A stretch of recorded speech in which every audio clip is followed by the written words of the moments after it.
we ask ourselves, what is exactly the differentiation meaning? Differentiation is a fundamental branch of calculus that measure instantaneous rate of change in a function. Basically, the differentiation is used for calculate slopeness or gradient in a graph. The result of the differentiation, we call it as derivative. Thanks, Amy. So when we talk about differentiation, what come to our mind is four way of differentiation.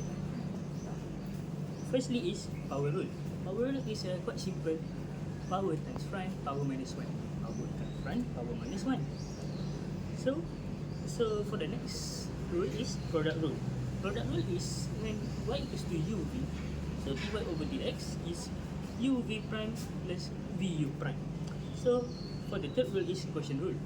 Quotient rule, well, it is quite same with the product rule, but when the y equals to u over v, dy over dx is vu prime minus uv prime over v squared. And for the last method is first principle. First principle is limit h approaching to 0, f bracket x plus h minus fx over h. So that is it. Okay, so let's move to equation. Equation 2. Y equals to 7x plus 2 over sine x. So if we look to the question, 7x plus 2 is u, sine x is v. So for the first step, we need to choose the formula. So when y equals to u over v, dy over dx is vu prime minus uv prime over v squared.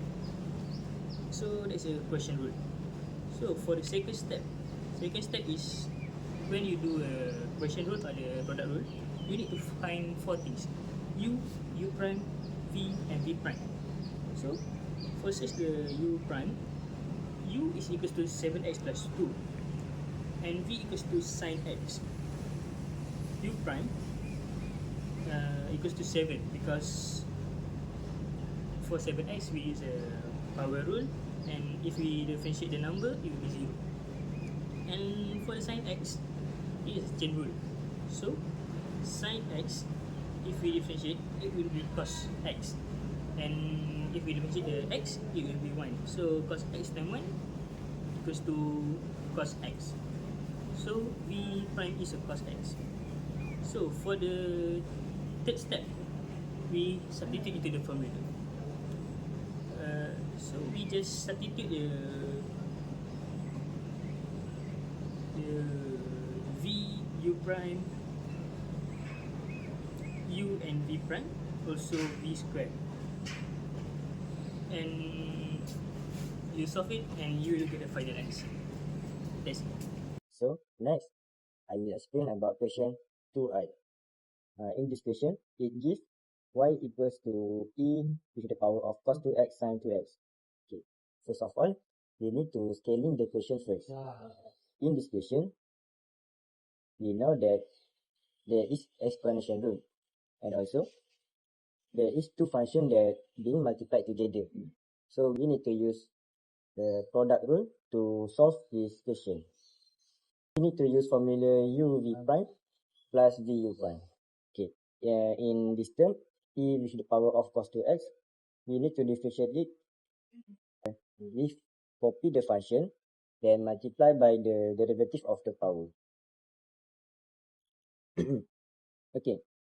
For the next step, we need to find u prime and v prime. We know that e with the power of cos 2x, u in this question, and then sin 2x is v. So first, we need to find u prime.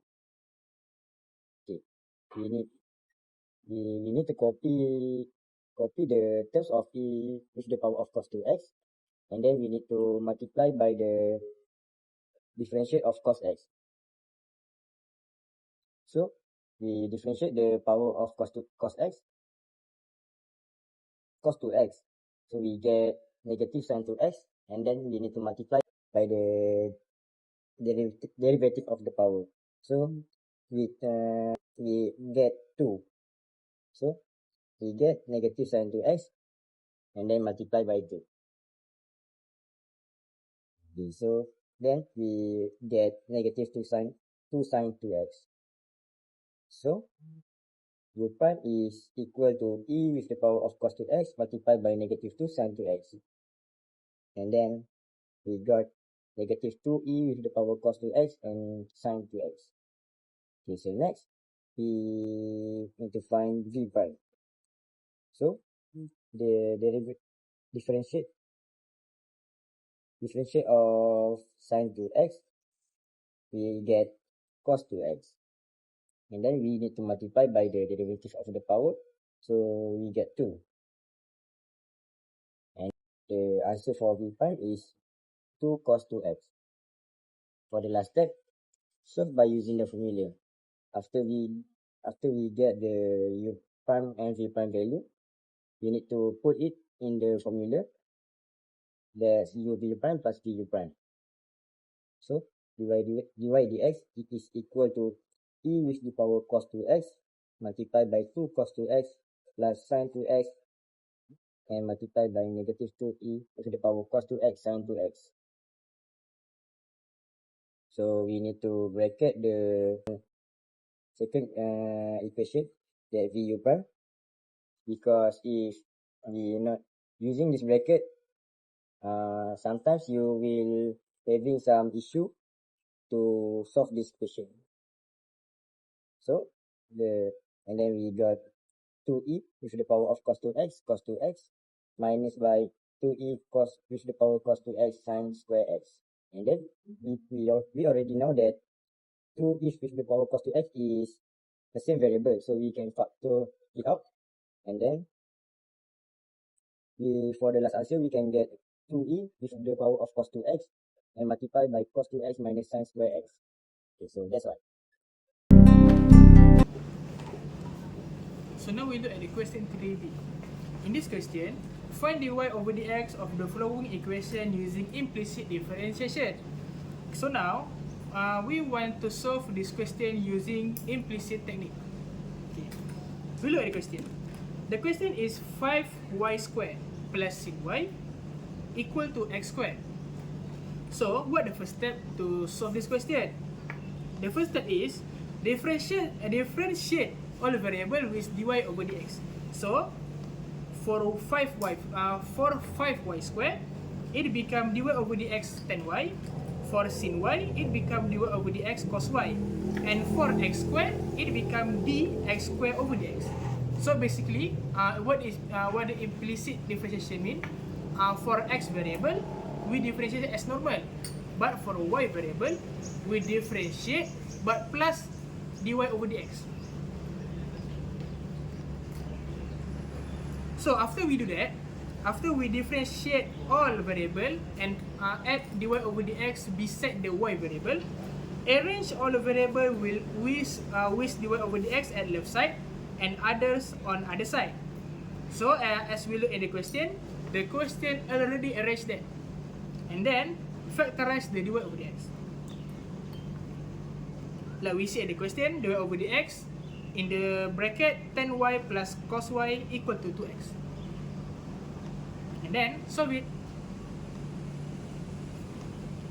Dy over dx equal to 2x over tan y plus cos y.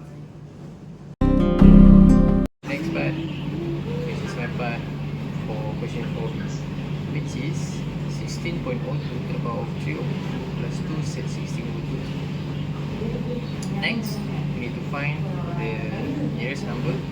So 16.02, we can convert it to 16, and then to find the initial value, we can to find the rate of change, we can minus the 16.02 with 16, so we get 0.02 as our delta x.